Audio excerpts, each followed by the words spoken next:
Welcome to the XRAY podcast. My name is Julio, and today I'm having a wonderful guest that I've been dying to interview. His name is Ron Acosta, Senior VP at Walmart. Yes, I was a vice president. Vice at Walmart. president yeah, at vice Walmart. President at Walmart. Yeah. For how many years you did that? Oh, I worked for Walmart 28 years. Wow. And so I was a vice president of operations for 10. For so 10. 10 years, yeah. That is amazing. Also, he's the author of the book, Unstoppable Grace. You can get it on Amazon if you like. Audiobook. I had him in both, audiobook and hard copy. So it is an amazing book. I highly encourage people to read it or get an audiobook. Where do you have this book besides Amazon? So right now, since I self-published, it's only at Amazon. So It's only on Amazon? It's on Amazon, yeah. And so we're hoping, I've reached out to a couple of retailers, actually Walmart and Mardell's, and we're seeing about trying to get it put in their stores. But haven't heard back yet. But so hopefully, eventually, we'll get it into some shops that they could buy it as they go through. So Amazing. Let's start off with your early childhood. Where you were born and how was your early childhood? So I was born in Los Angeles, California. Lived there till I was about 8 years old. Very hard, to be honest with you, very hard childhood. My father didn't know him very well. He left us when I was 2 years old. He actually came back, but left us again when I was 5 years old. So I don't know too much of him. It's kind of amazing, and the story will go if you read in the book that I did reconnect with him later in life. But I had really no father. My mom, she was from Kentucky. So my dad was from Mexico. My mom was from Kentucky, so she's kind of a hillbilly. And so she meets my dad in California. They got married, but when they split up, she moved in with an aunt, and aunt was an alcoholic. I mean, very bad alcoholic. I remember growing up, her threatening to kill us many times. She'd come in drunk. She was supposed to babysit us, and she'd be asleep. She'd fall asleep drunk, and we'd end up out on the streets playing on a busy street in L.A. And so it kind of grew up in a lot of fear. I was very sick. I had asthma when I was growing up, so I was very sick. I was very scared most of my life. There's a story that I just remember. There was one night that my grandmother, they called her my grandmother, but she really was my aunt or great aunt. And she comes beating on the door. She's drunk. She brings in another man with her.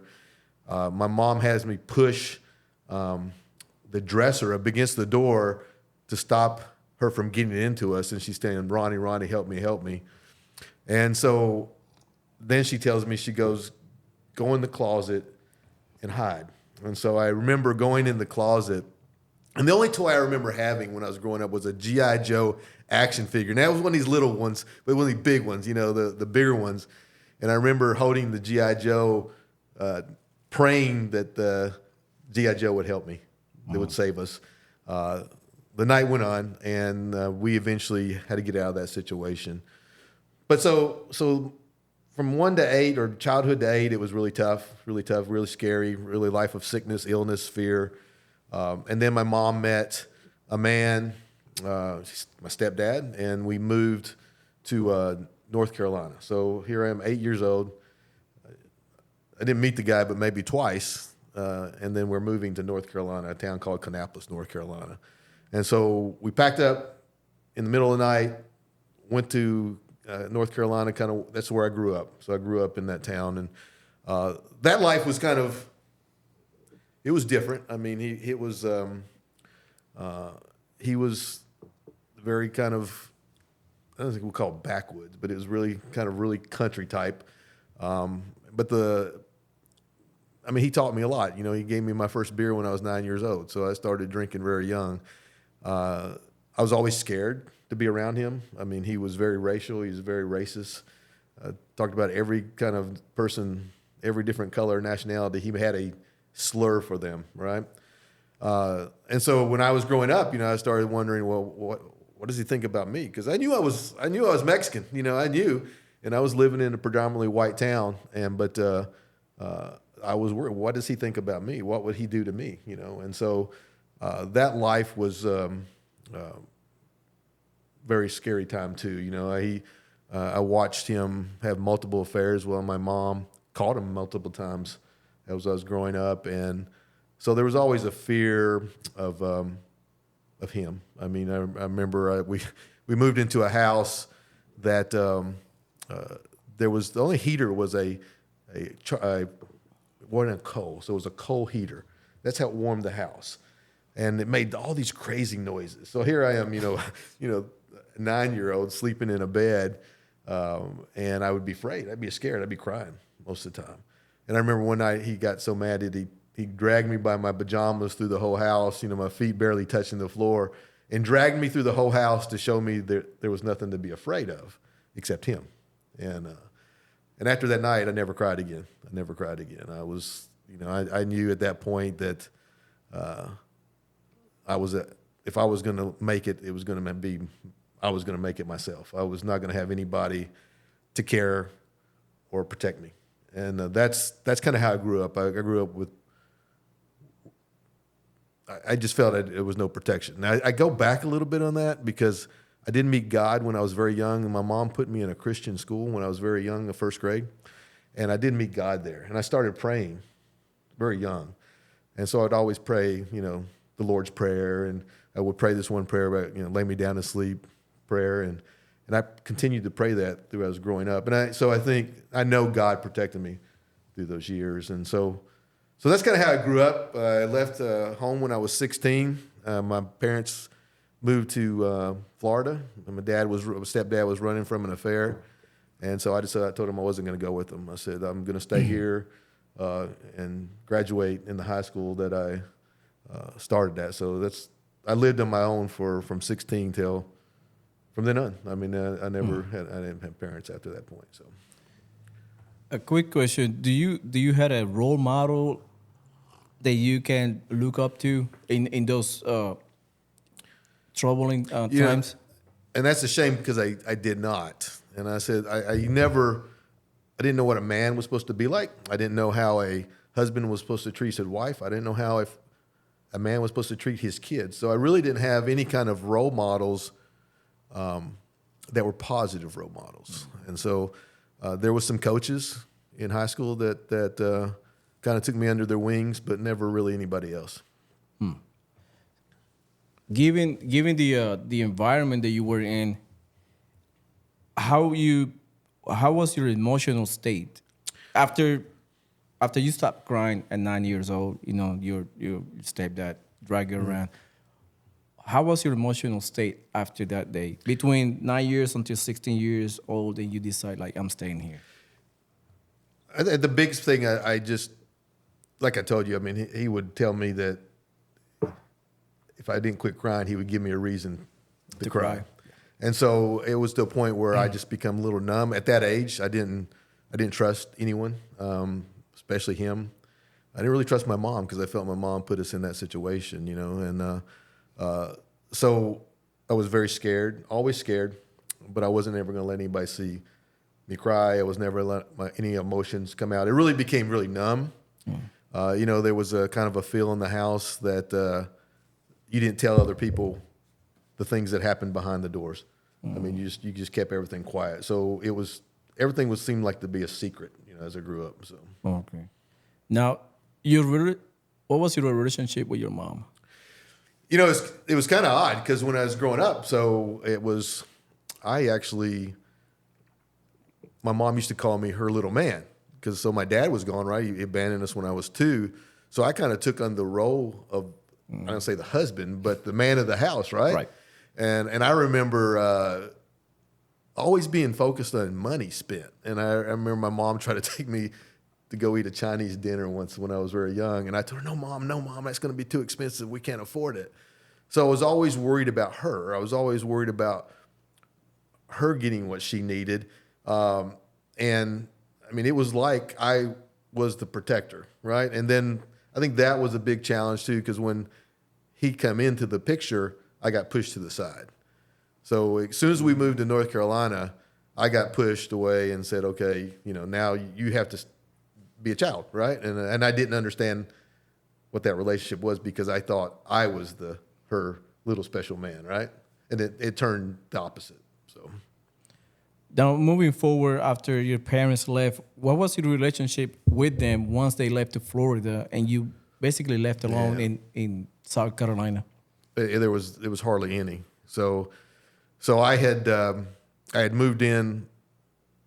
They did give me a place to live at first. They helped me establish a place with an aunt and an uncle on his side, and so I lived there for a little while. But there was no relationship with them. So I had no money at one point. I was living there, and I hadn't started working yet, and so I didn't have any money. So I called them to say, "Can you give me a little bit of money?" And they said, "No, we can't give you anything. We can't help you." And there was another time when I couldn't find out where they were at. I called the phone, and there was no answer. The phone had been disconnected. Well, they had moved. Wow. And they never shared that with me, that they had moved. So they just picked up and moved, and if I wouldn't have been looking for them, I would have never realized that. So there was very little relationship with them after that piece of it. So, wow. Now, I putting myself in your shoes, and the first thing I'm going to be thinking about how I'm going to eat, how I'm going to survive, and, Right. and pay the bills, and we're not in a house that you were left at. How do you cope with that situation, knowing that you by yourself, you have nobody to rely on? How do you deal with it? You know, I was self-determined to show everybody I was going to be something. Mm-hmm. You know, one of the things that I probably should have said earlier, my mom used to tell me as I was growing up that I was going to be just like my dad. Well, I didn't know who my dad was. And my dad, with my real father, was in gangs. I mean, he was tied up with organized crime. I know he was an alcoholic.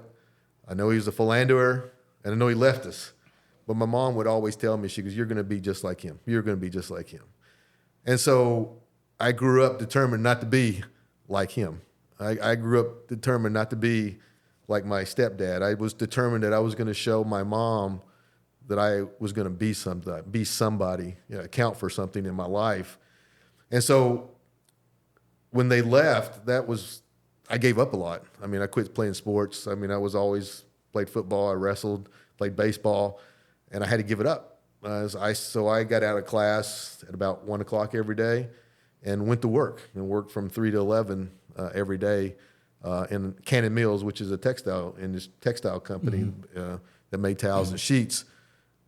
And so I gave up a lot. I gave up a lot of friendships, gave up a lot of things that I saw my friends doing and going out. You know, I didn't have a car. I couldn't afford a car, so I walked or rode a bike. But I was determined that I was going to show the world that I was going to be something. And that's kind of what drove me every day, that when I got up, because I was not going to be a failure. I was not going to be a failure. So that was at the age of 16. Yes. And you were already determined to be someone. Yes. Somehow, anyhow. Yes. So Yes. do you got into college? Do you graduated from the high school Yes. in South Carolina? And from what I read in your book, you moved to college. Yes. How was that transition? How you got into college first off? It was I wasn't the brightest student, and so and I had applied at a couple of different schools, but I did get into a university called Western Carolina. It's up in Cullowhee. It's around Asheville, the mountains of North Carolina. So I did get into that college, and I excelled. To be honest with you, I excelled more than I did when I was in high school. How's that? So in grades, like I said, in high school, I wasn't very good. I stopped going to class a lot of times and things like that. But I started studying. I mean, it was such a change. I studied every day. So I would go to class, and then I would come, and after every class, I'd get done at 1 o'clock for the day. I would go over all my notes for those classes that day. And I'd do the next thing for Tuesday, and I just constantly studied and studied and studied. And I didn't finish college. I didn't graduate, but my GPA when my last year was a 3.89 out of a 4. And so and then I was taking 25 hours a semester because I wanted to get done sooner. But the transition for school was easier for me than than high school. And I guess it was the point of I knew it was a higher learning opportunity, and I didn't know what I was going to do with it. I didn't know where I was going to go and how I was going to. I majored in psychology, right? So I don't know. I think I had a few offers. My third year was to, if I graduated, I could go back and be a high school counselor. My advisor was asking me, hey, you need to get your master's degree if you want to do anything else. And then I was in ROTC, so I had thought about if I graduated, go active military. And so there's a lot of things that I had kicked around doing because and one of my themes in my life is I wanted to do everything fast because I wanted to get somewhere quick. I don't know if you understand what that means, right? So I was trying to graduate, even if I didn't graduate, but I was trying to graduate as quickly as I could so I could start making money. That's my whole intent, was to get to that point. Every job I've had, even at Walmart, was once I got that promotion was how do I climb the next ladder, step on the ladder. And so I was always driven to do it as quick as I could. Unfortunately, sometimes that leaves you in life you miss out on things. Right. Think you missed out on things sometimes. So I did. I was in college, and I think I missed the experience because I was always working, studying, or going to class. So you were definitely focused on getting stuff done quick. yes. In your junior ROTC, how was that experience to you? Did that help you to become more driven? Yeah, I did very well. I mean, I went to our boot camp was at Fort Knox. I went to the second year. I went to Fort Bragg, and What year was that? 84. Yeah. No, I'm sorry. I take that back. It was 82. 82. Yeah. 81, 82. And so, I excelled very well. I was leading other people, so we were getting put in, since I was in a officer training type of program, you get the chance to lead people and make friendships. And I'll be honest with you, I found a lot of people similar to my circumstance. So they have families, and they were just joining the military to find themselves, to get grounded, to get disciplined, and I think that it helped me be disciplined on my approach to things. So as my career started, I became very disciplined on how I approached certain things and how time management and things that I did to delegate, to follow up, and do some of those things that the military had taught me. I got some question about your leadership style and your management skills, but thinking now that you mentioned that you were doing well and RTC, and that's pretty much what you're saying is right. People go there just to find the purpose. They have a purpose. They're just trying to find how to hone in to a goal and how to be like driven to a centered goal. Now, did you consider joining the military at that point? You were like, and your top 3 choices, joining the military was there? Yes. Yeah, it was that was, if I would have probably finished college, that's the way I would have went. I did do reserves, but I would have went active if I would have finished college, because they were offering me scholarships and things like that. And so I was probably leaning that way until Walmart kind of opened up. So. How was that transition? How Walmart's opened up for you and you decided to go to that corporate route? It was really, so I was actually looking for a summer job, and I had went down. This is in South Carolina, so the college where I went was on North Carolina, South Carolina line, and so I went to this. They were just building a new Walmart. I never knew what Walmart was, right? So they were just coming into the North Carolina area. So I went in and I was interviewing, and there was a guy in a suit standing off to the side, and he was just kind of watching me. And I was just interviewing to be a stockman or whatever, That's no big job. I just needed something to get me through for a couple of months. And he come walking at the interview. He come walking over to me, and his name was Vaughn Johnson. And back in Walmart days, back then they only had like 2 people that ran all HR for the company. So he was one of them that ran one half of the company. And so he asked me what my goals were and what was I doing, what was I studying in school. And he said, we'd love to have you at Walmart. I said, well, do I need to finish school? He said, you don't have to. He goes, since you have college background, he goes, we'd love to take you into our management program. He goes, and then you can go back and finish school later. And I will tell you that don't ever do that, right? If you're gonna finish school, stay in and finish, because once you leave, it's almost impossible to go back, right?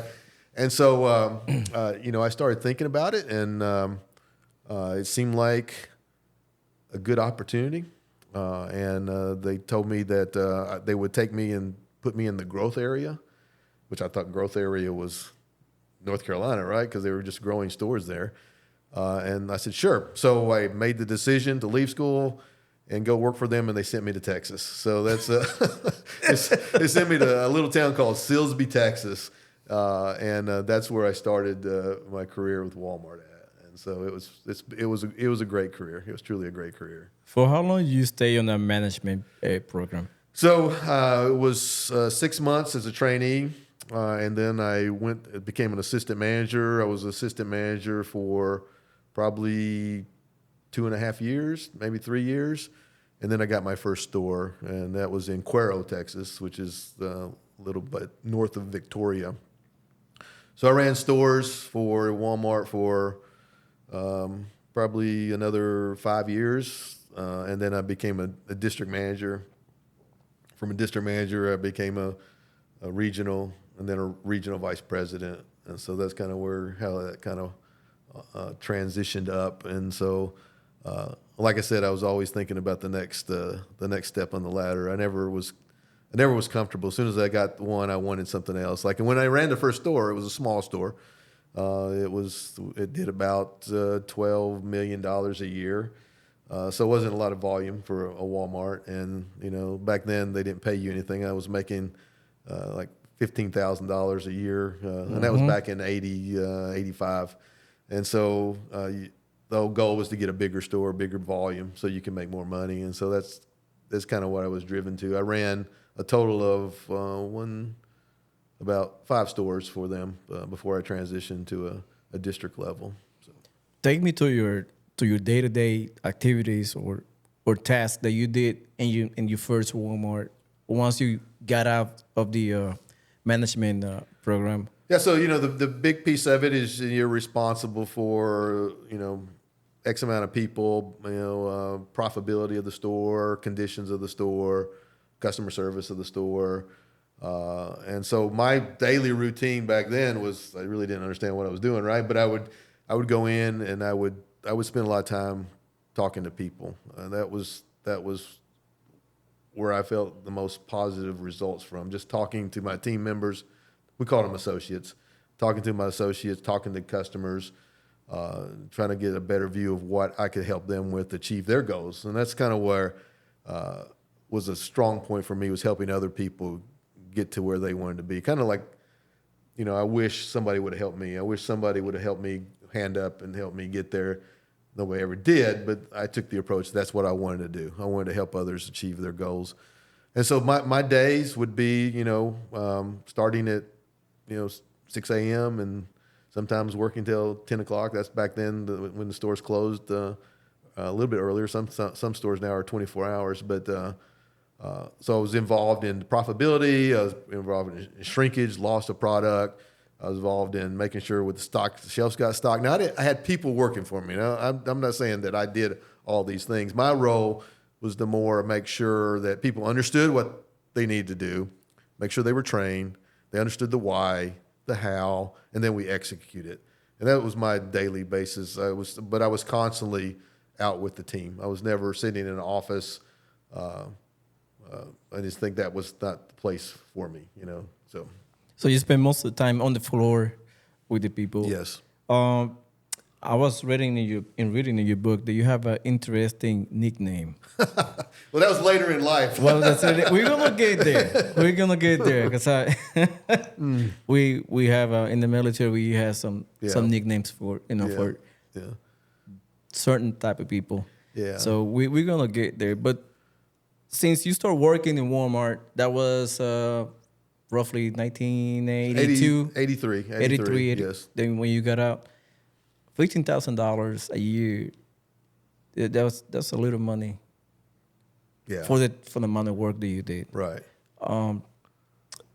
Once you passed those 5 stores, how fast it took you from being a prospect once you got out of the management class to your first 5 stores? How long it took you to get to that point?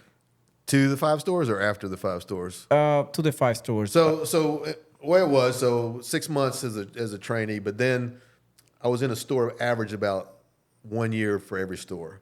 Wow. So I moved and I got married in 85. And so we started moving. So every year it seemed like we were moving to a different location. And the only way to grow was to move. You basically had to move with them to be successful. So so like I said, the last store I was in for 2 years, but so yeah, that was about average. It took me about 6 years to get through all the stores. Wow. And as I kind of grew through them. So, and there's some stores I was only there 9 months. So it was really quick, you know. So you go in, you show the guys and ladies you can do your job, and then they said, okay, we're going to move you over here to a bigger store. And that just kept happening. It's a bigger store, better opportunities. So do you feel that Walmart use your abilities, I would say, nickname to a fixer, like come to a broken store, develop a plan, a workflow.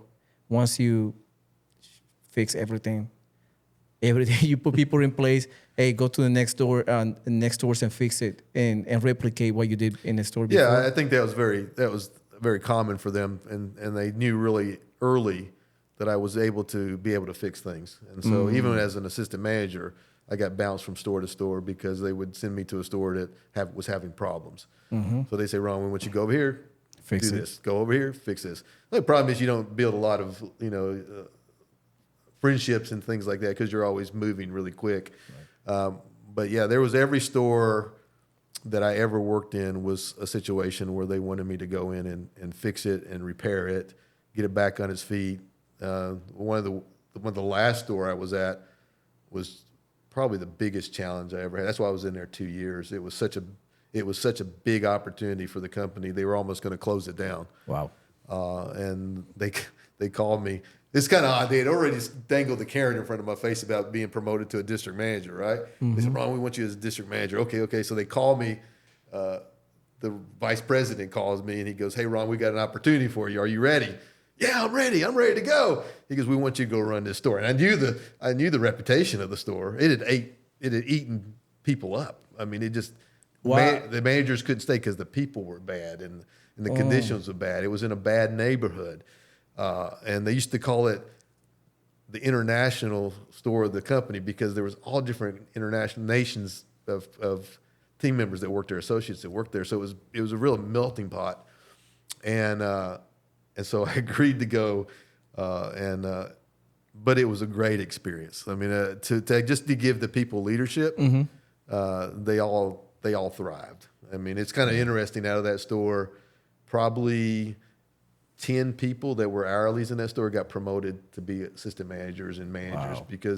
But in the beginning, they were thought to be worthless. They were thought that they had no value. They were struggling so bad. It just took it took leadership to bring their talents to the surface. So, in the military, it happens the same way. Yeah. You know, sometimes you get moved to fix stuff and broken system and fix them. Yeah. It is a normal. I guess it's the normal behavior in corporate world. I mean, see somebody with the skills like you had and fix stuff. Yeah. It is hard sometimes because it's taking a toll in the family, and how your family took you and them to move. Like basically, do you ever settle in a house before you move? Do you ever unpack and then you move again? I'll be honest with you, there's still boxes in my garage right now that I haven't unpacked for the years. But it was hard. I mean, and my kids. One fortunate thing, especially my son. He was young, so they didn't get stuck. They didn't get in one place where they were in school and different things like that. That they had built a lot of relationships with. But yeah, it was tough. We moved from house to house to house to house to house. And like you said, it's true.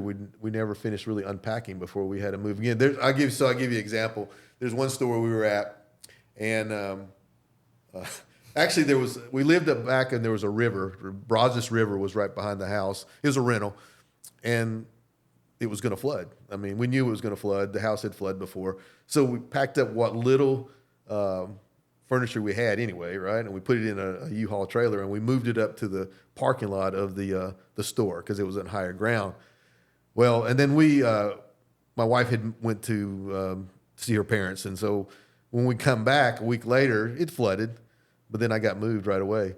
I mean, so I didn't even have to move the furniture back into the house. I got another store, and so it just happened that way. But yeah, they moved quite often like that. So and it was hard, especially on my wife. Right. Not more, like I said, my son Brandon, not much as him, and my daughter Haley as she grew up. But because once I became regional, I was able to settle down and stay in one place. But yeah. So I think what we did miss is a lot of family. I mean, I think that one of the things that I regret is that, like, even Brandon, his grandfather, he really wasn't around a lot. My mom lived in North Carolina, so we weren't around a lot. So we didn't really build a family nucleus where I had, grandparents and aunts and uncles, that we didn't have that big family circle.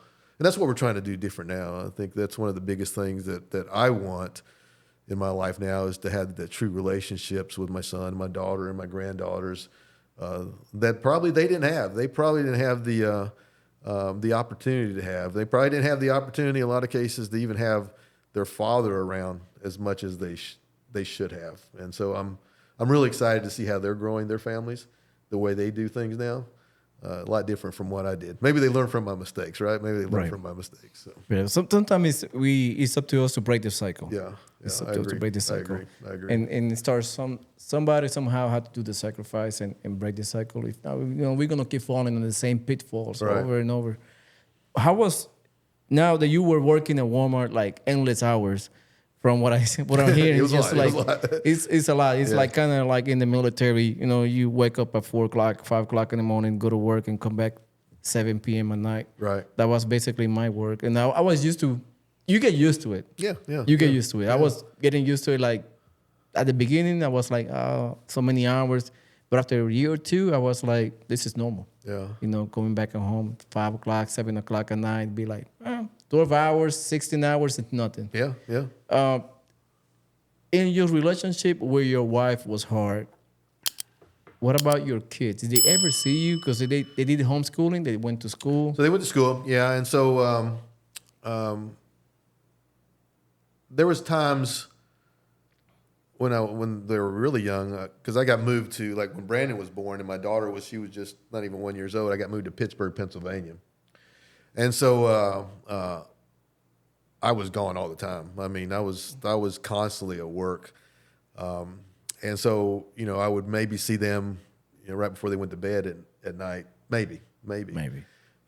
So there was times, and unfortunately, it's sad to say, but that's kind of, if you had to ask them, they probably would say that happened all their life. Because even as I always told myself, okay, if I get to this promotion, I'll have more time. If I get to this promotion, I'll have more time. I'll have time to slow down. And it never happened that way. Mm-hmm. The requirement was more. When I became a vice president with the company, I know I'm jumping a little bit, but when I became a vice president, my job was every Monday to go somewhere. I would leave. My territory was 150 stores. Wow. And so I would leave on Monday, and I would come back late. So I wouldn't see them till maybe Friday in most cases. So I was gone till Thursday. And then I would come back, and I'd be in meetings all day on Friday till late. And then Saturday, we used to be in meetings half a day. And then on Sundays, I was just preparing myself to get ready to go back out on the road. So that was a routine that I went through. Now, I try to make soccer games and things like that, but I missed birthday parties. I missed a lot of special events. My wife always told me she wanted to create these memories, and I didn't create a lot of that. I was to ask my kids if they would be honest with them and say, Ron, was dad there a lot of times? I would think they would say no. They probably would not be honest, but I think they would say that they knew dad as a hard worker. They knew dad as a business person. They knew dad, that provided for us. But to some degree, I did not do what they needed. I did not give them what they needed. It is a predicament. Either you make money and you be out of the house, or you cannot do both. Right. It is hard. It's basically you giving something, but you have to take it away. Yeah, I think it's what do you want to give up, right? I think I watch both my kids and their families right now is that they are making a living, but they understand what their priority is. It's their families, and I'm so grateful. I'm so glad God has opened that for them like a way. But I think as a leader, as we grow and somehow we've got to learn how to work hard, but also love hard. And I don't know how that relates to everybody, but I feel that I could have done better. I feel like I could have, instead of putting my whole, I was putting my whole life to Walmart because I thought Walmart was going to give me what I needed to meet those fears that I had when I was very young, that I was going to make myself out of something. I knew Walmart was going to let me be somebody. But in the end, Walmart didn't have loyalty to me, but my family did, And I think that as people, as we're coming up in men and women too, I mean, we have to make those decisions, right? Yes, we want careers, and it's okay to have a career. It's okay to be driven and focused. But don't forget, at the end, is your family that's most important. Relationships are more important, And so I think that is the biggest message that I try to tell men that ask me, because Ron, you climbed the ladder and then what? That what? There is no what. When they were, and I'm not saying Walmart was bad. I mean, we all have expiration dates on us. There's a point where it's time for us to go. That's just the way it is. And it was for my time to go. And I think God wanted me to go too, but to leave that company. But I think we all need to understand that. It's our families that are the biggest priority we should have. Absolutely. It is. If you would have the opportunity to turn back the clock and go back to what you should done way early, what you would have changed to make your life, like to have a perfect balance, what would you have done? So one of the things I started doing in my late career, I became very time management focused. It was too late at that point, but I became very focused on managing time. Mm-hmm. And so I'll give you another story because I used to have a calendar in my office, 365-day calendar. Every day was planned for. So every January, our Walmart year started in February, so February to January. Every January, I sat down and I would make a calendar out for the whole year. Every day was planned. And so I had a coach come in one time, and she was looking at my calendar. She goes, "Man, you're organized. You're planned." I said, "Yeah, I'm so excited about it." She goes, "Are you married?" I said, "Well, yeah." She goes, "Do you have kids?" I said, "Yeah." She goes, "Well, nothing on your calendar would make me realize that you have a wife and kids." And at that moment, I realized, yes, I could be in charge, could be in control of time to some degree, not all, but I need to put my family into those calendar times too. So what I would say is that get yourself organized, but also make sure that you're planning things for your family in those times. Plan for church on your calendar. Plan for times you're going to go to your kids' ball games. Plan for times that you're going to go on a date night with your wife. Just don't plan your business life, but plan your personal life as well, because they both intersect. It's easy to say, okay, I want to separate business from personal. Mm-hmm. You can't. But if you plan them together, you're more apt to be able to achieve those things. That's why I mean, work hard, love hard. And I think if I would have looked back and if I could have done that earlier, if I would have done that one thing, plan my time with my family, because I'll do things on my calendar. I mean, we all have phones, right? We all have our planners. I will do those things. I'll make sure I get those things done, But in the early days, I didn't plan anything for my family, vacations, anything. And so if I would have done that, it would have been, yeah, I could have done both. I think I would have achieved both if I would have done those. Okay. Now moving forward to the Walmart. Well, you met God 2004. Yes. How that transition help you? Did it help you with your family relationship, being with God? Yes. And do you ever found the balance in that time between family, work, and God? Did I find it a struggle? Or Do you find a balance, or do you struggle, like you mentioned? Because I read that in your book that you kind of like it was a conundrum of like there was some conflict, right? I mean, I think that there used to be a thing when we were at Walmart. It'd say, you know, a lot of times we say God, family, work, right? Well, this kind of we were arranging it was Walmart, God, family. I mean, that's kind of just a joking around, but that's kind of what the thought was. So there was, when I gave my life to Christ, there was a little bit of conflict on how I was supposed to do those things. And I think God was working on getting my attention for that reason. But it did help. I mean, in 2004, 2006, a lot of things went crazy for me. So I gave my life to Christ. And then my marriage started going. I mean, I was about to lose my marriage after I gave my life to Christ. Several things my kids were struggling with that I didn't understand. I mean, they were struggling with some things personal that, you know, I'm not going to share their story, but I mean, they were struggling with some personal things as well. And so I started going, wait a minute, what's this? I'm adding God to my life. There's more problems now than I had before I didn't have them in my life, right? And so, but it in time, I was able to kind of understand what's important. And I think, again, that just goes back to what I was talking about, not controlling time, but making sure I had a good balance in my life. It caused a lot of pressure at work. I'm not going to lie to you. You know, one of the things I felt God do is tell me to take him into the workplace. And Walmart's a corporation, right? I mean, so it was hard to bring God to work with you every day like that, and be able to pronounce up front that you're a follower of Christ. And so there was a struggle with that piece of it. I mean, but we kind of worked through it. I used to do a men's Bible, not a leaders Bible study. I would do it in the mornings before we were supposed to be at work. So we'd meet at like 5 a.m. in the mornings, and for an hour or so, we would have like a Bible session. We started with 5 people. We ended with over 20. Several of them gave their life to Christ through it that worked at Walmart. And so, but that started causing some conflict. That started causing some conflict with the company because they felt I was pushing my beliefs onto other people. Not to say that what was cause for my demise with the company, but I did think it had something to lead to some of the people making decisions that I wasn't probably right for the position.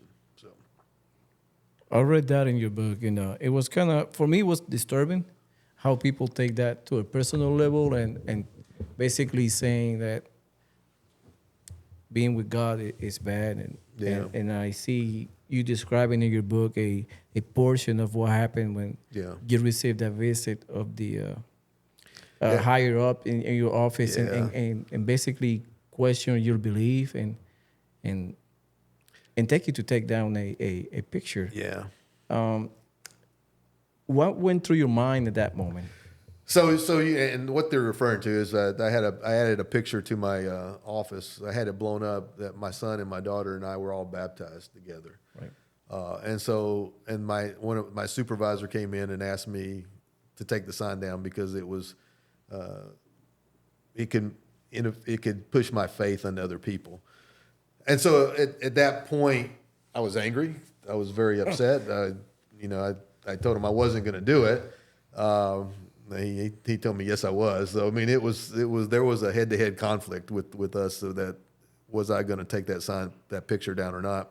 And I called our attorneys for the company and asked them, and they told me no, I didn't have to. But I did think that at that point, it started me really thinking about was I at the right place? Was I working for the right place? you know, again, you know, was I climbing? Did I have my ladder on the wrong place of business? And so, in that point, I started searching. And really feeling God telling me that I need to start doing something different. Didn't know what I was going to do, but I felt Him really telling me it's time for you to go. I didn't. I can tell you the story, but I mean, I didn't want to go, but because I loved where I worked at. But I did feel that at that point that time was up. Time was up. So. Yeah, it is when you feel it. I felt it when my time was up. It was like sometimes you just don't give, like, you don't put resistance to it. You just let the life take its course, and it is what it is. And I felt the same way when I retired. It was like, I guess it's my time. Yeah, you know, it's so. Now that you, in your book, I read that episode that you just told me, and I felt that he took it personal with you. That's what I felt. God, or the gentleman that went to your office. Yeah. I felt that he took it personal, and in a way that he didn't like your belief or whatever, or they were finding an excuse to. I think he felt threatened about your rise in Walmart, and basically he found a way to take you out. That's what I felt. Yeah, and I. What do you think about? You know, I can't say what's on a person's heart, right? But we were at that point when I brought God into the workplace. My region went off the charts in the performance. I mean, we were leading in sales, we were leading in profit, we were leading in shrink control. We were just leading in a lot of areas, and we were doing very well. And for him to come in and they changed leadership. I mean, it's kind of odd that I was being looked at being promoted to a senior, and all of a sudden then I went from being here to the bottom of the list in his eyes. And he was different person. He was a different kind of person. You could tell. Did he believe in God? I don't know. I mean, I never asked him or even questioned that piece of it. But he was very different in his approach. And I think that, you know, when he told me, I just asked him why, because on my 50th birthday, he looked at me across the table when he was doing a mid-year evaluation of me. And this was in 2010. And he told me, he goes, "You're not going to be working for me anymore." And just a few months ago prior, he told me, he asked me to be on his team. He wanted me to stay on his team. And so I asked him, you know, at that point I said, why now are you taking me out of this position? And he said something to me that's still odd to me. He goes, "You become too comfortable with the people." And I didn't really understand what he was talking about. And I think, because we were trying to keep out, you know, I told people not to tell everybody we were doing these meetings and stuff like that. But I think he felt that people were, I don't know, felt maybe they were getting soft or whatever, but they were changing their mindset on how they were leading and how they were working in their stores. So I hope he didn't do it for that reason, but I do think there is some sense of, that he did that reason because he didn't like how I was managing, how I had God leading me versus him leading me, you know, in decision-making processes. So. Yeah, I feel the same way. Yeah. I feel the same way. I feel he kind of felt displaced. I don't know. Yeah. But, you know, you were guided by God, not by him. Right. It kind of like a power struggle, and basically that's what I feel. It was awkward. Like reading it, I was like, that's an awkward moment right there in the office, and I feel the energy of it, and it was like, that must be hard to listen to somebody like to you telling you your faith, like, hey, take that down. Yeah. But my church had done a video. They came into my office and did a video, kind of took pictures and things like that, and they did a little video, and they were asking me a question. They go, "Do you know?" They go, "Why are you doing this? Why are you giving this talk? Because you know that now you're going to be under attack by Satan." And I said, "Well, I felt that if I didn't do it, I was not honoring God. If I didn't do that video, I was not honoring God." But sure enough, I was under attack. I mean, it was full force, you know, and it got to the point where there's no other choice, right? There was no other choice I could do but leave. So Can you take me through the moment that you gave up your life to God? What happened before, during, and after that event? You know, the biggest thing that I think the reason, so like I said, I'd not been churched very well. I mean, I went to church maybe a couple times when I was growing up. My mom had put me in a Christian school when I was young. I didn't know it was a Christian school when she put me there, but it was a private school, and it cost $10 a week, I think, or $10 a month. So very cheap, you know, not very expensive. So I'd met God, you know, I prayed, but I never went to church. So, I mean, we never went to church as a family. So, you know, I in 2000, my wife and I had struggles most of our marriage. I mean, I'm not going to lie to you. We really struggled. You know, we got married wrong time, wrong reasons, things like that. And so we struggled. I mean, we struggled. I moved too much. I was always gone. I was always working. And it was, but I didn't want to lose my marriage because I loved her. I mean, I love her, and I didn't want to lose my marriage. But we were having all these struggles. And so I was in this church. We just started going to church. We went to this church because the theme was "Come as You Are." And I was a soccer coach, so we played every Sunday because you play soccer on Sundays, right? And so, but we would, but I had a lot of the girls that went to the church there, and so they had asked my daughter to go, and so we went with her, and I liked it because they could wear their uniforms to church, and we could leave right off to the church and go to the game. So that was a big win for me, right? But he was given the pastor was given a message on marriage, and it was like, oh my gosh, he's talking to me. You know, I felt God was talking to me. Ron, you need to do this. Ron, you need to treat your wife this way. And I remember, I mean, we were at a point that I didn't think we were going to make it. And I remember one morning I was getting dressed and I felt like the ceiling was coming. I was in my closet and felt like the ceiling was coming down. And I just remember falling to my knees and just asking God to save my marriage, but to forgive me. Forgive me for all the things that I had done. Didn't know what that looked like at the time, but I remember we were sitting at church on a Sunday, and they did an altar call. Basically, he didn't bring us up, but he goes, if you want to give your life to Christ, stand up. And I was scared. I was scared, and so he goes, okay, everybody, close your eyes and stand up. And so I felt God say, stand up, and I stood up, and it was kind of odd because he said, and this was a new church. He had just begun, and we were actually having a service in a high school gym or a high school auditorium. And he goes, everybody opened their eyes. And there must have been 20 other people standing up with me that had given their life to Christ. And so that was the beginning. That was the beginning. I got baptized on May 5th, 2004. And that was really the start. Now, I'm not going to lie to you. I mean, I know that there was times, I don't know if I surrendered 100% because I still struggled with a lot of things.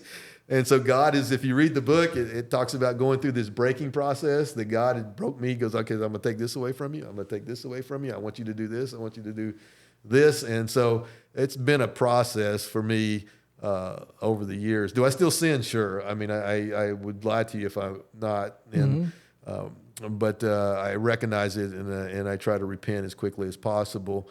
But that was the feel that I had was tremendous. It was just like there was stuff that was lifted off my shoulders. It felt like, just, you know, a new heart, a new purpose, a new reason, and that was tremendous feeling. And it, you know, there's other things I had to do to grow that relationship because, you know, it's giving your life to Christ is a relationship with God. That's what it's about. It's not just saying, you know, yes, I surrender, you know, but it's building that relationship with God. So yeah, it's and for my family to also do all that. I mean, you know, my kids and my daughter and they're raising my grandkids that way to know God. It's been a tremendous healing, and to watch God do things. I started journaling in 2006. I started reading the Bible, you know, and I started journaling. And it's really interesting that I can go through now and I can look at prayers answered, because I always have a section in my journal for prayers, asking for prayers, and to go back and say, gosh, he did this. Gosh, he did this. He did this. He did this. 2 first entries I ever did was for God to save my marriage and find me a different career. I didn't want him to find me another career. I really didn't want him to do that, but I didn't want him to save my marriage. But he found both. He did both for me, and that I think that sometimes people don't realize, they ask for it now, and then they get frustrated because it doesn't happen right away. But if you can go back and look in God's timing, He will answer prayers under His will for His will. So God works in mysterious ways. Yes. You might not see it today, not might see it in 2 Right. years, but it works over time. Yes, And it happens. So you convert your life in May 5th, 2004. right. When do you left Walmart? Like, when was your last day at Walmart? So it was. So they had told me in September 12th, 2010, that I wasn't going to have a job anymore. I wasn't going to have that position anymore. Wow. And so my last day was January 31st, 2011. 11. Yeah. So 7 years yeah. since you gave your life to God and until like you let go. When you let go, did they give you any recognition for your accomplishment throughout 28 years of service with them? There was no fanfare. There was no cake. There was no watch. It was just it was an announcement on I guess computer email that Ron was retiring. Or newsletters they have? Yeah. It said Ron is retiring after 28 years of service, and so that was it. So there was no thank you. You did a great job. It was just okay. We're done. We're moving on. And so so there was no celebration, of any kind. So How do your family took your wife and kids, knowing that you about to retire after 28 years? What was their reaction? My wife thought it was great. She had wanted me, to be hers for years, and I wasn't. If you want to say who I was owned by, it was Walmart. And so, I bled. Walmart's colors were blue. I bled blue. I mean, that's what I felt, and that's how I lived my life around. So she was glad. I mean, she used to tell me all the time. She goes, "It's not about. I don't care how much money you make." She goes, "Because I did. I was worried about how much money I made." She goes, "I just want you." I think my kids, they were kind of in between when I left, so they were both kind of out of the house at that point. And I don't really know 100% how. I should probably ask them sometimes how they felt when I actually was leaving.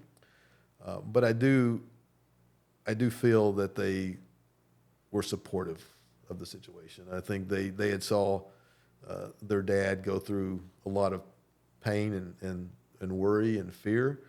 So I give you an example. I was on vacation one time, and I was in an area that my phone didn't work very well, and so and they were with me at the time. They were with us, and I remember driving to town, and my boss had blown up my phone. I must have had 100 messages. Wow. So I called him, and I told him I was on vacation, and this is where I was at. He said, you don't ever get to a point or a place where I can't get in touch with you.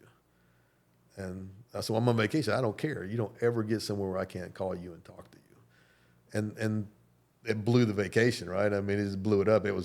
I just was in tremendous, terrible mood the rest of the week. And my kids saw that. And my kids know that. And I think they were very supportive and felt, Dad, he needs to go, And I think the biggest thing that I see that I'm trying to do different with them, and hopefully they see that, is how I put them as priority, and especially now that I have 2 granddaughters, as I put them as a priority. And I'm there for them. I'm available for them, and so hopefully that's a big difference. You talk about generational change or things that we can impact. Hopefully that's what we're going to do. The last days I have left here on this earth. So.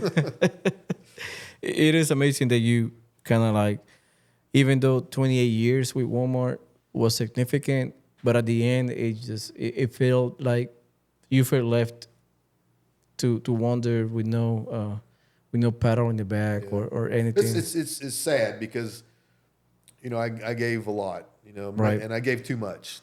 I gave my heart, my soul, my strength that I should have been given to God. I gave to Walmart. I mean, and when the call came, I went. There was no question. It's like going to Pittsburgh, Pennsylvania. My wife's a Texan. You know, she's always lived in Texas. And they told me, hey, we're going to move you to Pittsburgh, PA. And there was no question. I packed up and left. And so, you know, and they didn't really consider their feelings or their wants or their concerns. It was, this is what we were going to do. Mm-hmm. And I know a lot of times you have to do that for careers and change, especially in the environmental world today, right, where jobs are tougher to get sometimes. But there should have been some asking questions, you know, hey, how do you feel about this? You know, especially my wife. But there was nothing. There was no, like I said, you know, a lot of times people get watches, right, or a plaque. You know, right. Now my people, the people that I worked for, celebrated me. They celebrated me, so they put on a little like luncheon, and so we had some of them there. But nobody that was above me, was involved in any of that. So no letters, no, nothing. Did they give you retirement or? So at Walmart we had profit sharing and 401, right. But that was it. So there was nothing that they handed me or anything like that. So, you know, I just got what I had built up on for my years of working for them. For years, yeah. So it's very important to take care of yourself. So that's a good footnote for a lot of people. Yeah, you know, I think that you know, if you reprioritize your life and look at your life, you know, so I always try to look at my life as circles, right? What's in the center of my life, and so it was work, and so I didn't worry about my health. So I wasn't exercising of any kind. I didn't go to church because that wasn't important. You know, family time was not a priority. It was all work. So I was basically hollow in the middle because everything I did was focused on the job. Mm-hmm. And I think as you look at your life, you know, and you're setting priorities for yourself, what is in your center? What drives you? Where do you spend? What makes you tick? Right. And until I put God in the center, nothing else worked. Nothing else worked in relationship with each other. And so now my focus, and it's been this way for several years, not just today but you know, I put God in the center. My wife's next. My children are next. My fitness is next. My ministry is next, and then work is on the very outside. And my hope is that God leads me in each one of those areas to do my best. And so, and that's kind of how I make decisions. So if somebody asks me to do something out here, but you know, I need to do something with my wife, no, I can't do that because my wife's a priority. And so, I think making as a man or anyone is just how do you determine your priorities? You know, what's important. And I do think, you know, and I know not everybody is listening to this message is going to be Christian. I would hope so. But if you're not, you know, I surely share my story with you. But that you're really kind of driven on by God, because with everything else makes everything. You're going to love your wife better. You're going to love your kids better. You're going to be more focused on your fitness. You're going to be more focused on your career. It's going to help you in all those areas. So. Now, dialing back a little bit, what was your pet peeve at work? At Walmart? At Walmart, yeah. And then we're going to move forward to... you know, I think if I would say I had a pet peeve, is people not having ownership in their position. So, as a leader, right, you know, one of the things, you know, an old Army, and I can't remember his name, was one of the commanders of I don't remember who was over the Gulf War, who was the head commander of the Gulf War. The Gulf War was Swatch. Swatch. Yeah. I think he passed away a couple years ago. Yes. And so I remember reading his book, and he would tell a person, he goes, when in command, take command. When in charge, take charge.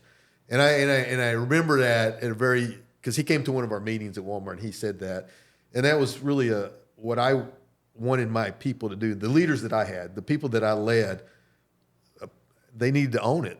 They needed to be responsible for it, and they needed, when they were in charge, they needed to take charge. And I would really struggle when I saw people not doing that. I mean, when they would not care enough to be able to do what we were asking them to do. I know that's a pet peeve, but that was what probably drove me. And if you read the book, I let a lot of people go I mean, Yeah. there was a point you talk about nicknames. There was some of the managers used to call me Hatchet. Yeah, Because Hatchet. I would go in, and if they didn't do things, they didn't have ownership in their position, I was really quick and said, okay, you don't have a job anymore, which was wrong, But that's what really bothered me throughout, is to see people that were given opportunities but not taking those opportunities or not owning the opportunities. And so that was probably my biggest. Not taking advantage of the opportunity given. Yeah, Right. yeah. In the military, it's the same way. We got the same saying.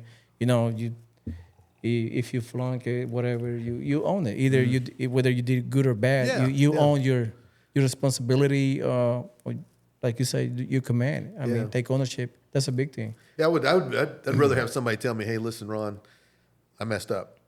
This is what I learned from it, right? Instead of just going and trying to Blame somebody make else. excuses. Yeah, Right. blame somebody else. Yeah.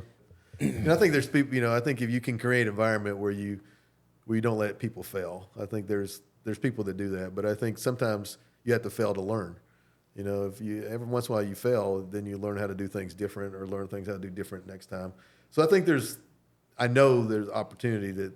You can't be perfect all the time. Only God's perfect, right? Only Christ was perfect. So, Amen. So yeah, I appreciate somebody being honest and just saying, hey, I messed up. So You have respect for that people Yeah, more. yeah, You know what I mean? So yeah, being yeah. honest. Now they're moving forward. They let it go 2011, January 31st.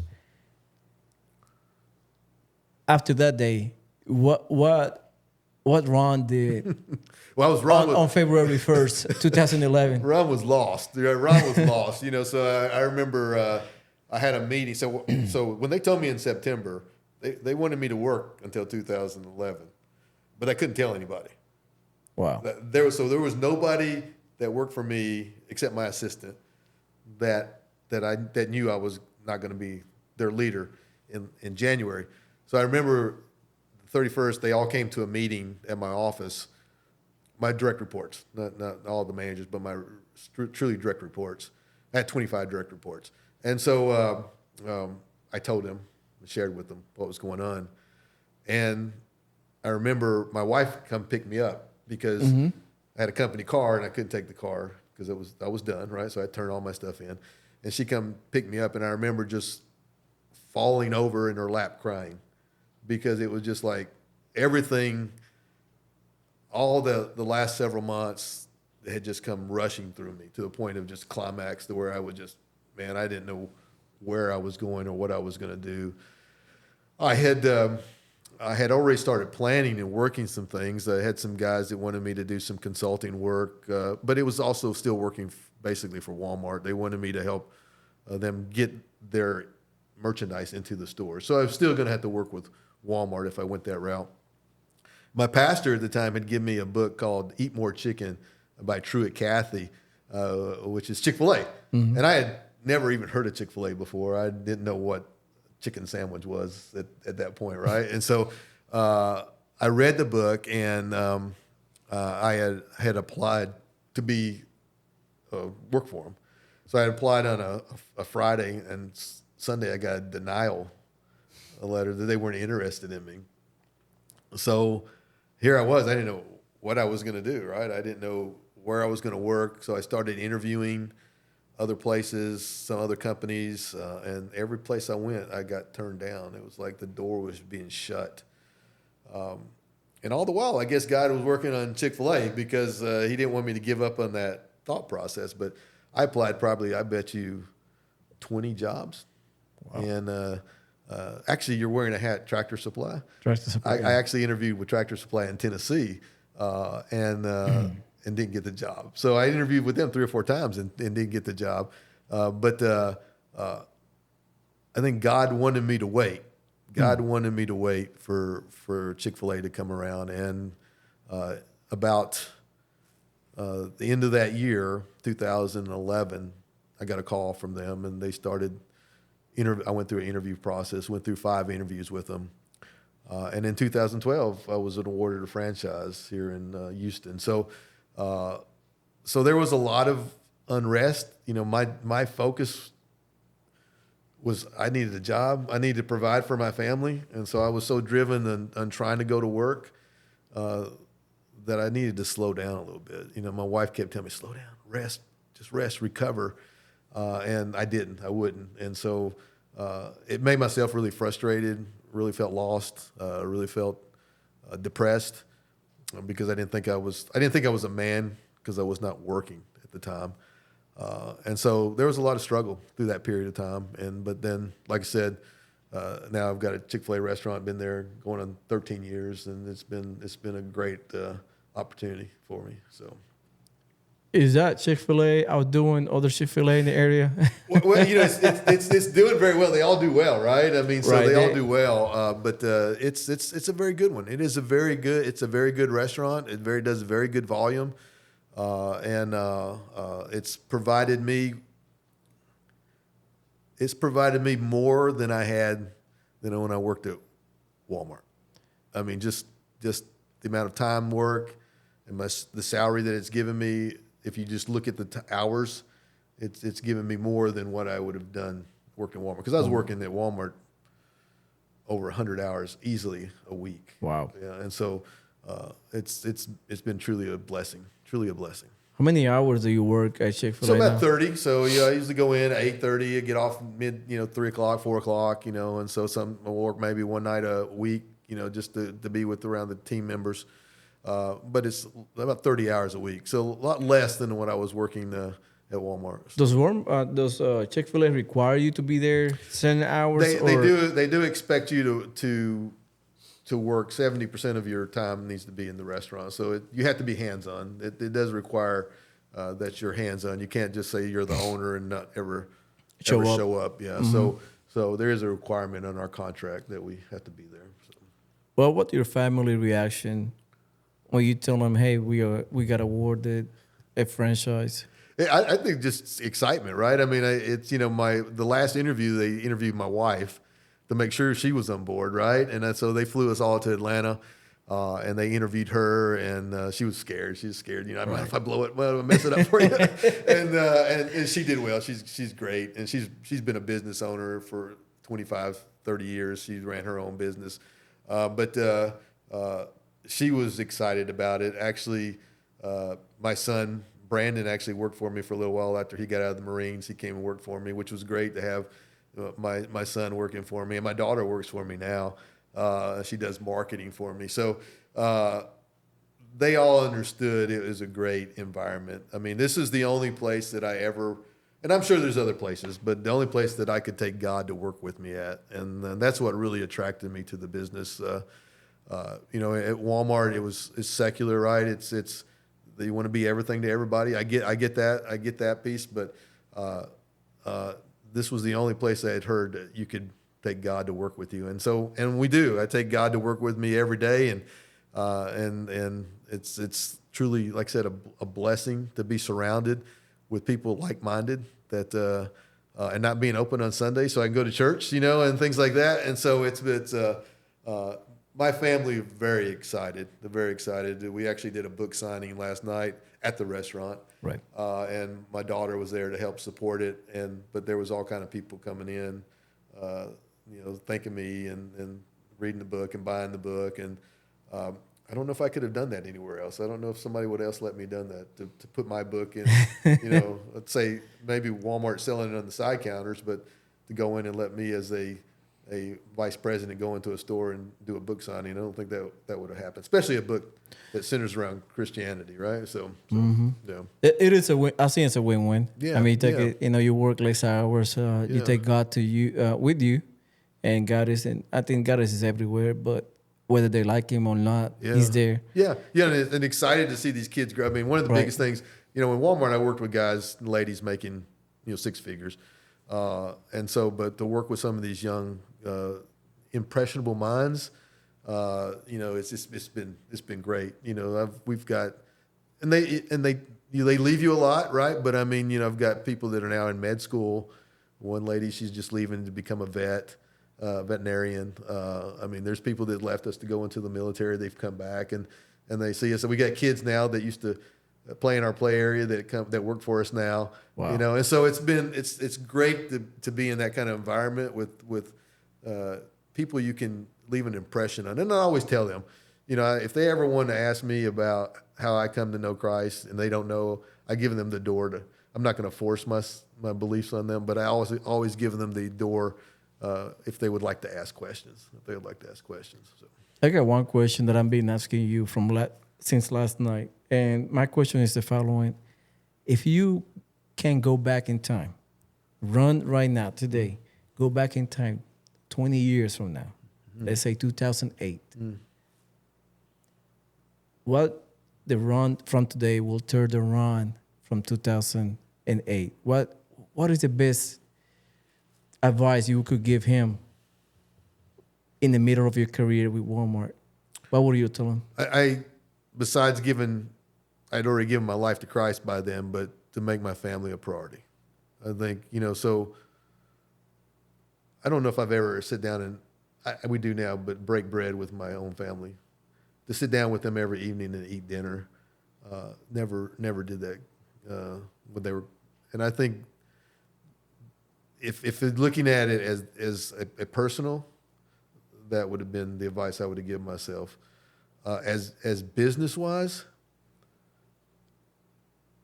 I would have really would tell myself to make sure that I slowed down and that I wasn't so worried to get to the end. And I'm not going to lie to you, Julio, my life has been so generated in getting to the end,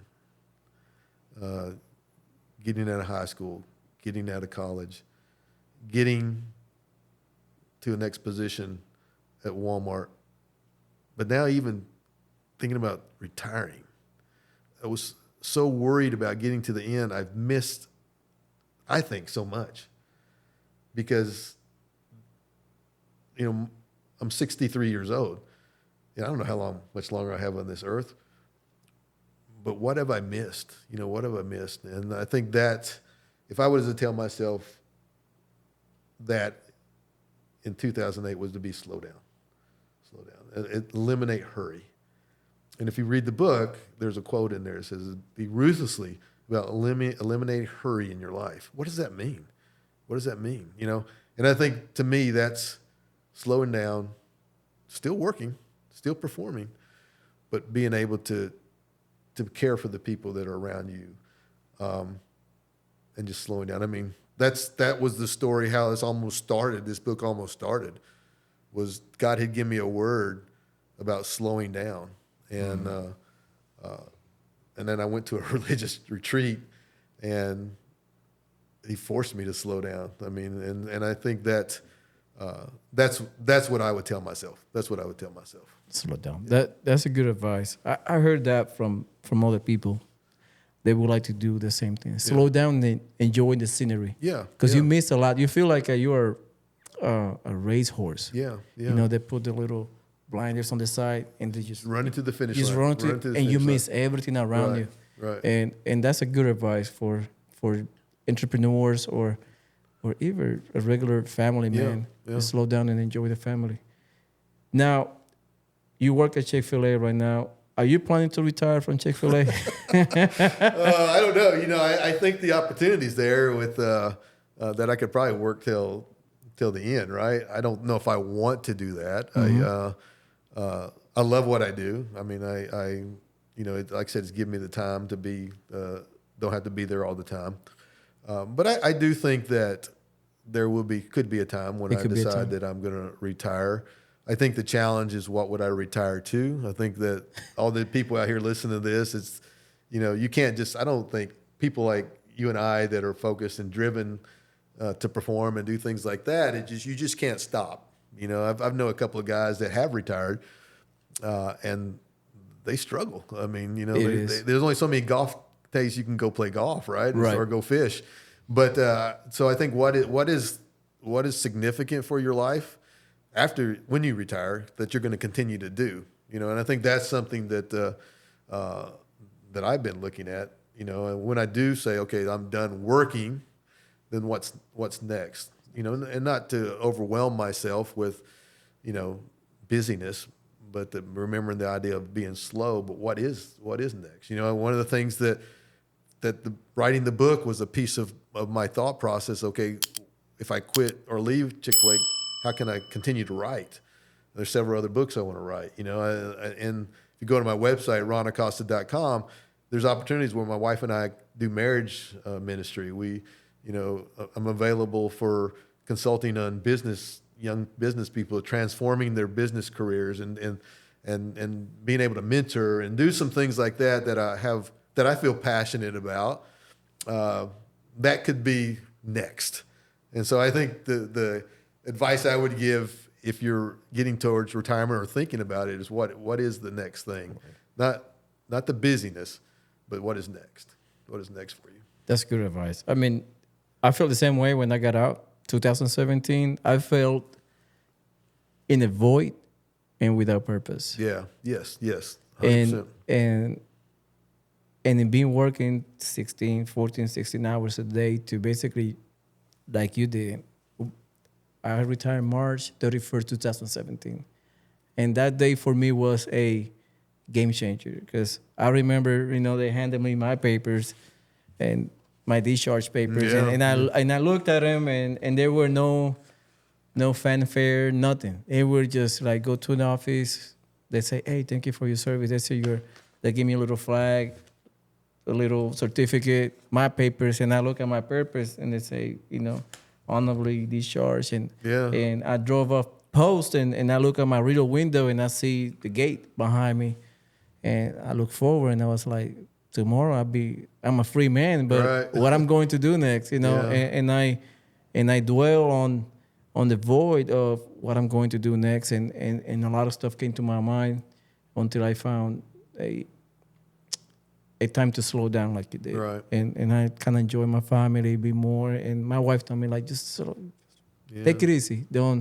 It's hard. Don't go crazy. Go get a job, or you need to slow down a couple weeks, a couple months. Give yourself a year.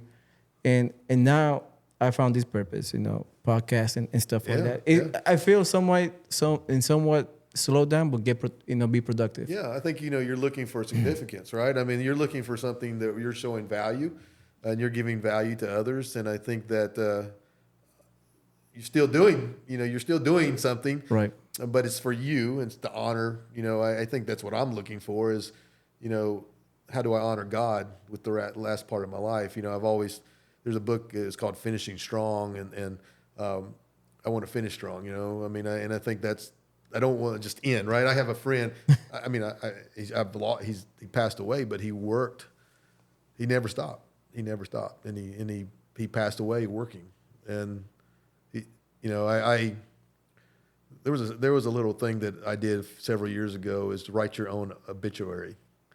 And it talked about the guidance gave it says tell the people in the front row of a church or whatever, those are usually the people, your family, right? The most important people to you. And if they got up to talk about you, what would they say about you? What would they truly say about your life, right? And I really struggled with that. I really struggled with, what would my kids say about me? Well, I think I mentioned earlier, well, he was a good businessman. He was a good provider. That's great, but I wanted to be more. I wanted to be more about how I loved them and how I treated them and how I was there for them and, how I led them and different things like that. And that's kind of what I'm working on now is that significant piece in my life, even though I'm not retired yet, but I think that's really what's driving me is to finish strong this last half of my life and have a purpose, right? Because I think a lot of times when we don't have a purpose, it gets worse. I mean, for me, I almost committed suicide at some point because I felt like I lost my purpose and my identity in my life. Mm-hmm. And so I commend you for what you're doing is taking that step and stepping back a little bit. Like I said, my wife told me to step back and I wouldn't step back. And that added to my depression. But I think we all have to, like I said, work on something that we feel we're giving value to. Right? So. It is amazing how, sometimes we don't listen to reason. And sometimes God say, be still. Yes, be still and know I'm there. Yeah. I am God. Yeah. So, and I'm always referring to that verse, be still and knowing that I'm God. And I talk to God. I talk to God a lot when I'm driving. That's my time with Him. when I'm driving, because sometimes I'm driving an hour or two, and I take my time and I ask God, what do you want me to do? Yeah. That's my question when I get in the car. What do you want me to do? Just speak to me. And when I started doing this podcast, everyone that I encounter has a relationship with God. They have a story with God. Yeah. And I ask God, this is what you want me to do? Like showing people that you are and still the God that people are referring to. And I believe it is. Yes. Everyone has a story. And God is involved in their life stories. Right. You know what I mean? And it is amazing. But I would like to talk to you about your book. I know we brushed over the beginning, and it's a wonderful book. I read it. How long it took you? What was your first thought about writing the book? When that came about? Yeah. So it was never theoretically supposed to be a book. I had went to a counselor. I started seeing a counselor, a Christian counselor here in Houston, Tim George, and I was having some struggles. Right. I mean, I mentioned earlier I went to this pastor's retreat. It's called Sunscape, and during that they did a Taylor Johnson survey. Then I scored high on performance and low on joy. Now, performance wasn't talking about like performing arts, right? Like being a movie star or something like that. I was so driven to be successful that I didn't care about anything else. I was having no joy in my life because the only thing I wanted to do was be on top of a report. I wanted to be number one. I felt number two was second place. That just meant you were first loser. So I was driven to be number one. And so that just drove me in my life, really, that nothing else mattered. And that kind of goes back to how, our family life was. But I didn't have any joy in my life. And I'd given my life to Christ. So I'm saying, why don't I have joy in my life? I mean, I'm a child of God, right? Why don't I have joy? So I started sitting down with this counselor, and we started just unwinding every session. Went to see him for a year, every week, 45 minutes every year. For every day, every week for that year. And he goes, one of the things I want you to do is I want you to write notes from our sessions. Create a manuscript. He said, write out, it was a therapy process for him and I. I'm not gonna lie to you, there's things in that book my wife didn't know about me and that my kids didn't know about me. Wow. Because I didn't trust people enough to share with them, and I felt guilty for some of the things that happened. I felt like a failure, to be honest with you. And so what he wanted me to do was write this and then eventually present it to them to let them know who their father was. Why did their father act this way? Why did their father not trust as well? Why is he so quiet or things like that? So that's kind of what it stemmed from. And then I let a few people read it, some of the manuscript, my pastor, to be really the biggest person or the biggest one that encouraged me to write the book. So that's kind of where it stemmed from. And it took me 5 years to write it. Wow. 5 years. And it was a big process of just trying to put everything together. I remember going off for 2 weeks and just writing a outline and then trying to go back and fill in each chapter. But that's really how it was centered around. And that's kind of how it came about. I was excited to put it out there and to help people, really. I think one of the things that there's a ton of different stories in it. Mm-hmm. My piece of it is that if it will help one person, if one person reads it and it helps that one person, the book was a value. And I try to be transparent in everything I do. I don't want to try to hold back anything. I probably make myself look bad. I mean, there's things in there my wife was upset about because that she didn't want people to really know. No. But my thought was, this is my life, but this is God's story. This is God's story, how he used me in his whole big will for my life. And that's kind of why the book was Unstoppable Grace. We started reading, we started looking at things and my counselor would go, Ron, do you know this? You should have turned out this way. He goes, you were raised in an alcoholic home. You should be alcoholic. Ron, you did drugs when you were young. You actually sold drugs when you were young. You could be you could be in jail. Ron, you were molested at age 13. You could be a sex addict. You went through divorce. You went through abandonment. You should be divorced. So we went through all these things, and I'm going, my gosh, you're right. He goes, well, how did you become a vice president in the company with all these negative factors that were just attacking you all your life? And he's right.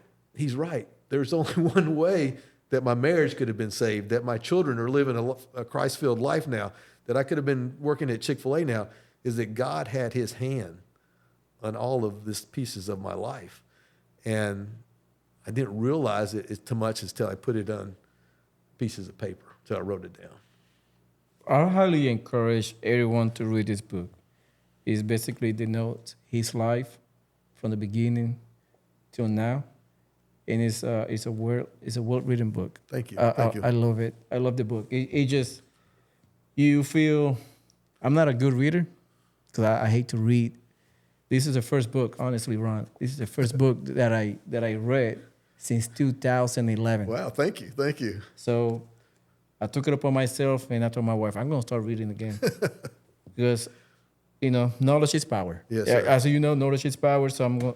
I read this one, and I read another book from another guest, and I'm looking forward to continue reading at least one book a month. That's great. Great. It's a achievable goal, and then once I get better, I'm going to probably start reading more. And I wrote this one as a story form, so it's Right. a little bit easier to read. It is. It is. What is next after this book? Because I heard you mentioned write another books. What is next for Ron? So I think through just living the life, I do want to write. I have several more titles that I'm looking at. There's one book that is on my heart. It's called More. It's really been focused on all I need is God, right? My need is God, but I always want more. More money, more toys, more whatever, more clothes, whatever it is. I'm driven on more, and it's going to be out of the book of Ecclesiastes, the study of Solomon.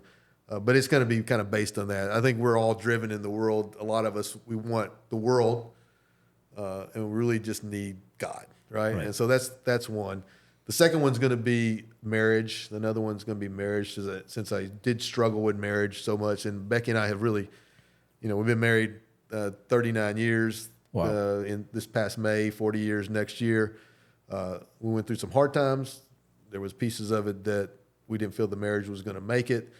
But God, we really felt that God wouldn't let us get divorced. And so that is a big thing in my heart is to share with marriages and try to help save and strengthen marriages. I want to write a book on fatherhood. I think that, fathers are very important in the lives of our children, how we love our wives and how we teach our young daughters how they should be loved by men and how we should teach our young men how to love their wives. And so that's been on my heart is to just share with that about, dads. And, my dad left us when I was young, like I said. In the book, if you read it, I thought my father passed away at age 13. My mom had told me that he had died, which really didn't mean a lot to me at that point because I had not known him, right? In 2012, found out he was alive. I had sent him a letter, and we finally reconnected in 2016 for the first time. And I was able to lead him to Christ. And I was with him when he passed away, stepped into heaven. And so, God, he blessed me. He blessed me. And so I do want to read about fathers. There is a book I want to read about businesses. I am a businessman. Oh yeah, I guess we need to get together because Yeah, and so I do want to write a book about business because I do think that I have some bits and pieces that I could share that could help people, entrepreneurs, be successful in their careers. So that's kind of what I'm working on. This one took me 5 years. I'm hoping to get in a more of a routine of one a year. And so hopefully I'll be more successful at writing. That's good. I would like to get. I would like to thank you for basically for stopping by. But I got so many questions. But I have few questions for you. Okay. It's gonna be fun. Okay. It's gonna be fun. More out of the out of your life. But it is. I got two questions for you. What is your favorite food? What is my favorite food? Yeah. Wow. You know, I love hamburgers. You love hamburgers? I love hamburgers and I love donuts. Oh, But yeah. Yeah, my but kids I can't love eat donuts. But I don't need to. Oh, But yeah. I love to eat a good hamburger, well done. I have to have it well done. And I love donuts. I mean, and it's kind of odd. If you look at my whole family, we all love donuts. Everybody loves donuts. So Yeah. that's my two favorite foods if I had That's something to choose from. I love hamburgers too. My daughter loves burgers and donuts. Yeah. My little one, oh my God, I have to bring donuts at least once a week. And I have to go to the corner store. They sell donuts. Yeah, They're pretty good. They're amazing. And I bring him half a dozen. And sometimes I bring him without my wife acknowledgement. I just sneak him in and be like, hey, we got a donut. I go to the rooms and be like, hey, it's a donut. That's your donut. Eat it before your mom sees you. Yeah, we got the granddaughters eating donuts too. I guess my kids will probably be mad at me. They love. I like chocolate old fashions, and so it's a kind of a cake donut with chocolate on it. And my granddaughters eat them like crazy now too. Yeah, my daughter, she loves. I got one of my daughters that loves chocolate, and she loves like chocolate. Yeah. But every donut is chocolate. Yeah, Just bring it chocolate, over. right? Yeah, have to be. And my other question is, what is your hobbies besides work? I know you work a lot, and you give your keynote for church and stuff like that. Right. What is your hobbies besides everything else? What would you like to do for yourself? Like, this is what I like to do. You know, I think that that was a struggle for me for a long time. You know, I think if you want to play on something like that, too, is that one of the questions that we have, like in marriage, is what do you and your wife like to do together, right? And we struggle, to be honest, to answer that question. How do we have fun? That's how do we have fun?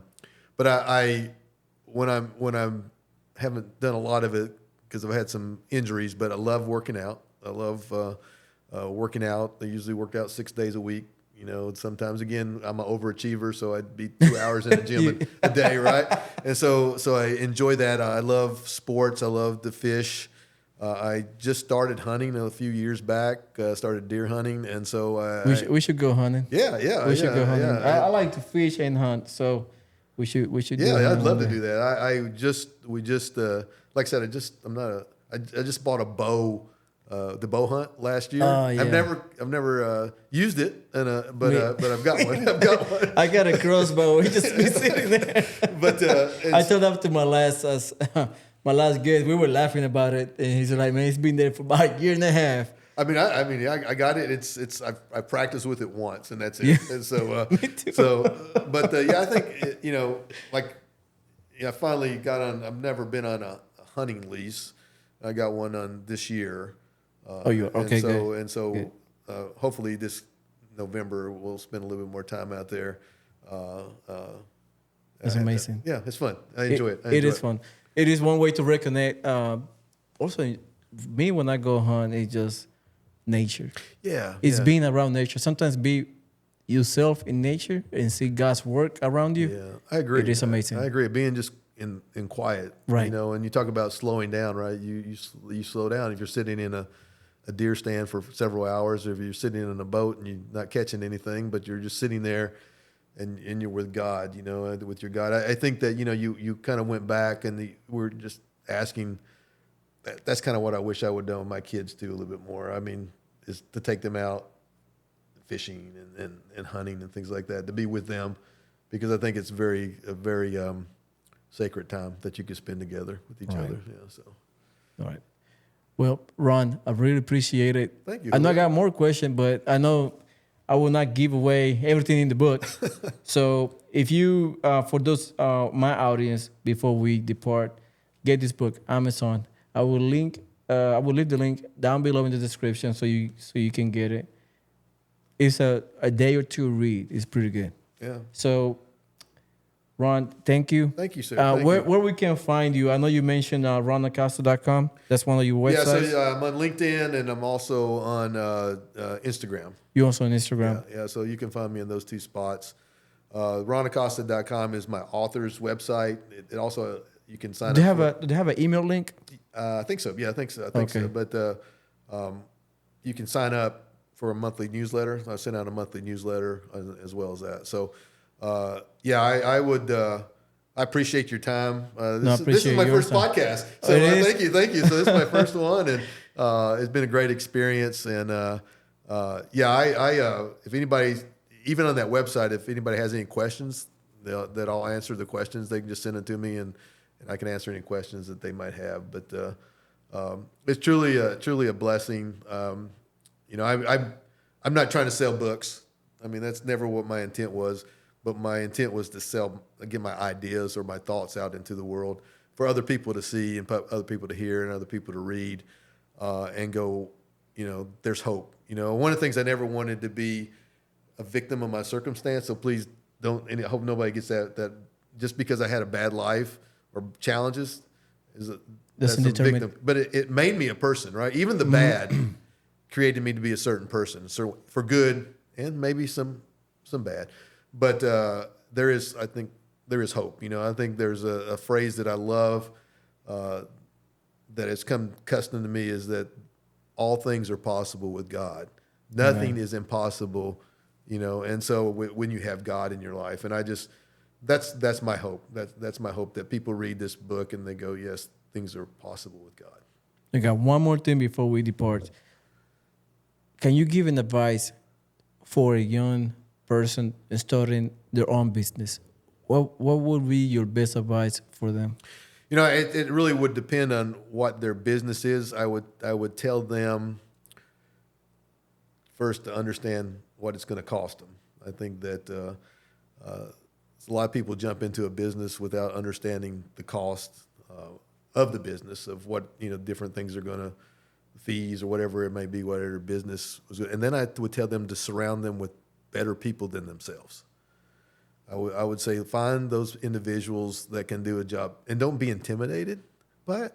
Find people that can do things better than you can, because that's how you're going to grow. If you got a business that it's not just you, right? I think that if you have a business with multiple team members or staff, to surround yourself with great people. And even if you don't, even if you're a business by yourself, I think one of the biggest challenges is to build almost like a board of directors for yourself. It could be friends, but it could be other people, business people, where you could ask questions from, and that you don't feel like you're out there on an island by yourself. Every business, every church, they have deacons and things like that, but that's people for support.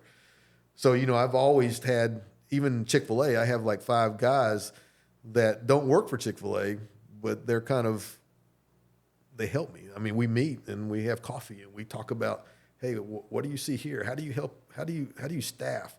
What is it that you're working on? And we kind of share ideas. Bounce ideas. Yeah, and I think that's good for any group, that you don't feel like you're out there by yourself just trying to make it on your own. So that's good advice. Surround yourself with the like-minded people. Yes. That's pretty good. Yeah. Hey, Ron, thank you. Thank you. One more time. I really appreciate it. I hope we come back and see each other again in the near future with another book. Sure. Yeah.